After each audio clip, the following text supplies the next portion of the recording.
Welcome back to the 13 Darkest and Scariest Thomas adaptations. We're on number 3 already, with 10 more to go. Today's adaptation is a story written and directed by Renee's Productions. This story follows the narrow gauge engines and the Arlesdale small engines, and it's not exactly a story about a lost wandering soul in ghost form. No, it's much more mysterious than that. I think you guys know the Shrine scale already, so let's just start the review.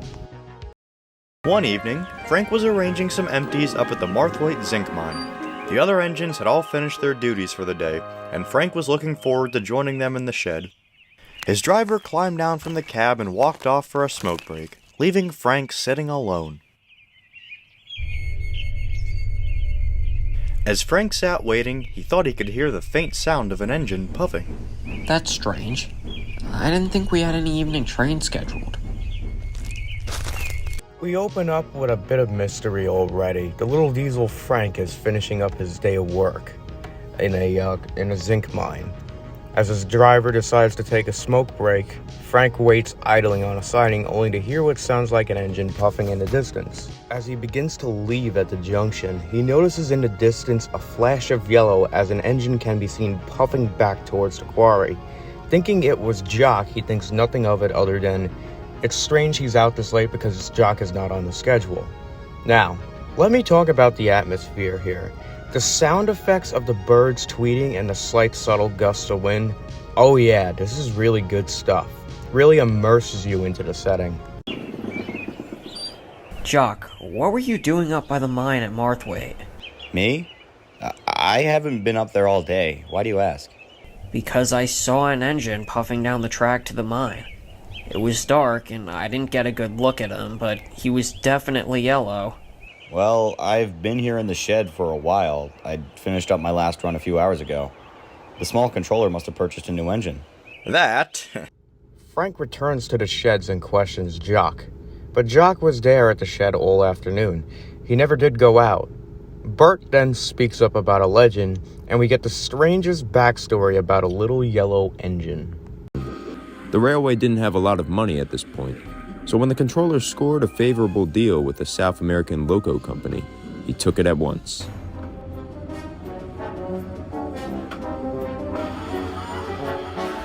The engine that arrived was a large yellow tank engine. He didn't speak a word of English, so communicating with him was difficult, and no one was ever able to get his name. Despite this, he appeared to be a hard worker, and he did his work in a timely manner and was never late.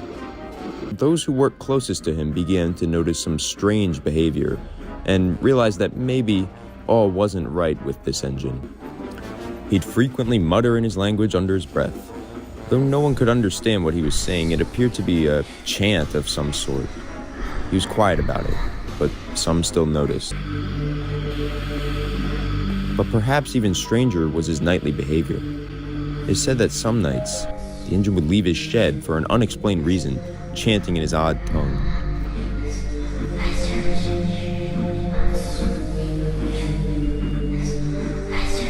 No one knows where he went or what he did, just that he'd always be back by morning. Many people became increasingly nervous around the engine, and since no one could ask the engine where he went, rumors began to spread about the strange things he could be up to. Eventually, the manager had had enough, and made plans to secretly follow the engine, for the engine to leave for wherever he went. Then, one night, the yellow engine began his odd chanting. The men readied themselves, and sure enough, the engine left his shed and puffed off into the mist.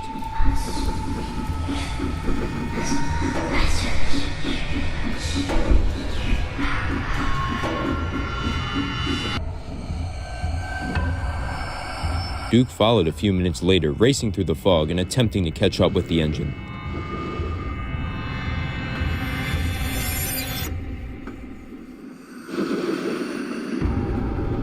That would be the last time anyone would ever see the yellow engine, for even after traveling up and down the entire line, Duke and the men were unable to find him. A search party was called the following morning, and they searched for a few days, only to find no trace of the engine or where he'd gone. The only clue came from a signalman, who claimed he'd seen the engine heading towards the mine at Marthwaite, but nobody could verify this. Sensing something off about the entire situation, the manager ceased looking for the engine and ordered a new one instead. The manager, not wanting word to get out about the ordeal, completely erased any and all records of the engine existing. He instructed his staff never to speak of the yellow engine, and said that if anyone asked about him, he'd simply been sold off to another railway. Before long, everyone had forgotten about the legend, and it had successfully been made as though he'd never existed. Over the years, however, people have reported sightings of the mysterious engine roaming up and down the rails on its journey to who knows where. Some have claimed it may be chanting in its odd language, but no one can say for sure, as those who get close enough to tell you are never seen again. So creepy childlike chanting, mysterious disappearances at night, and no one can translate or understand the language. This is not your typical creepy horror story about a wandering soul. Let me just point out the saturation of the colors here. They really pop out even when the story takes place at night. Like, you could see every detail. Really cool stuff. But that's the backstory of the yellow engine.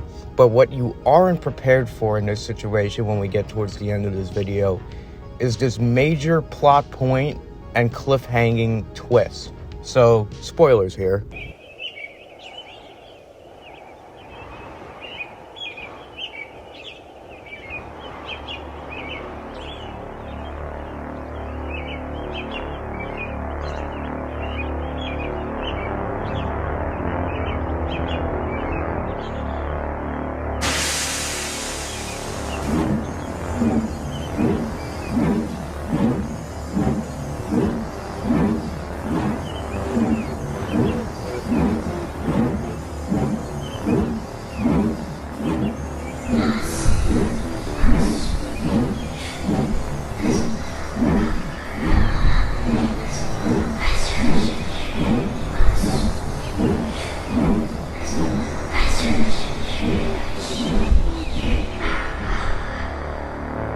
What a twist! This ending absolutely caught me off guard. Bert begins chanting like the yellow engine before taking off into the night.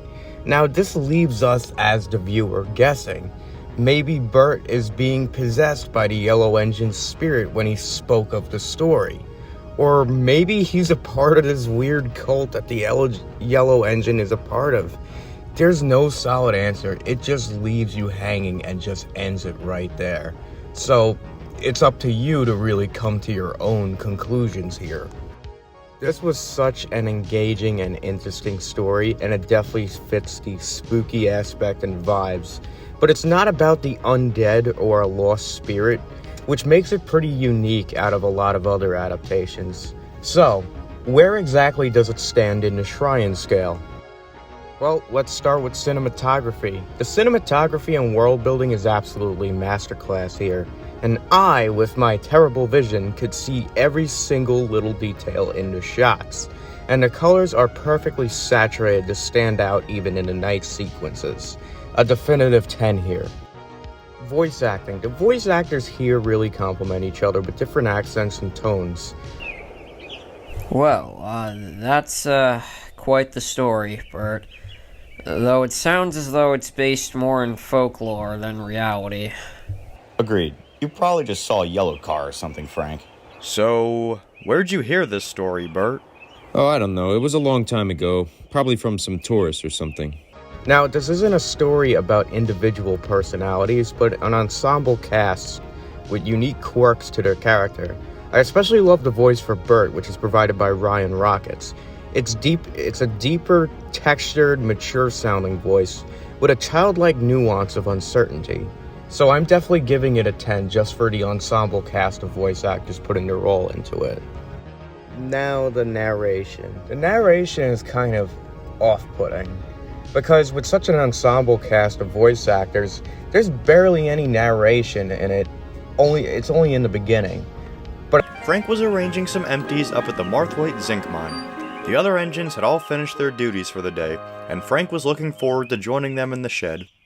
His driver climbed down from the cab and walked off for a smoke break, leaving Frank. At that point, it's like you're questioning afterwards, why did they need a narrator in the beginning? And it's a little stale sounding anyway. It's more of just read the lines and don't add anything sort of narration. I think it could use a little more emotion. In all honesty, this adaptation shouldn't really need a narration, considering the ensemble cast of voice actors participating here, but that's the director's preference and not mine. Other than that, the narration's a little stale, so I gotta give it a 9.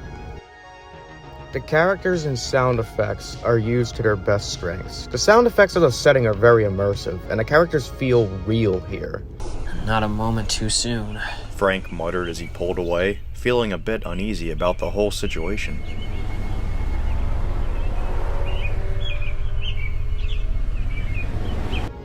By the way, that creepy childlike chanting is definitely a sound effect I gotta download. It reminds me a lot of the music from Coraline.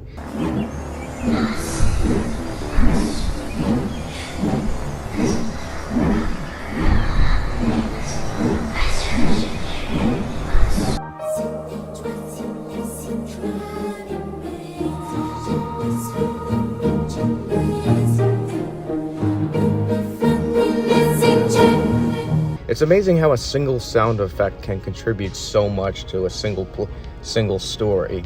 And this is just one of those sound effects that are just, you want to understand what it's saying, but at the same time you don't.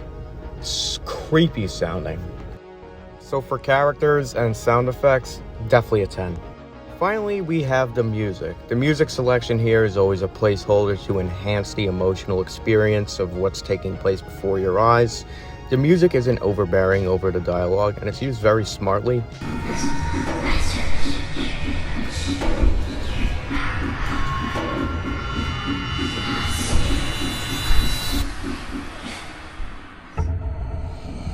Places where dialogue is needed and only dialogue is completely devoid of any music.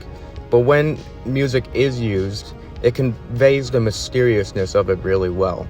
Solid 10 points. And the final score on the Shrine scale is a 49 out of 50. Right now, it is tied with A Spirited Journey by the German of Sodor. So there will have to be a tiebreaker thing when we come to the final video after we cover all 13 of the selected entries. In the next episode, we will be discussing the Kildane experiment, adapted by Mickey Fan. When we do cover all 13 entries, the final video will be a top 13 counting down to what I think is the #1 greatest horror adaptation. Thank you guys for watching, and I'll see you in the next episode. Until tomorrow.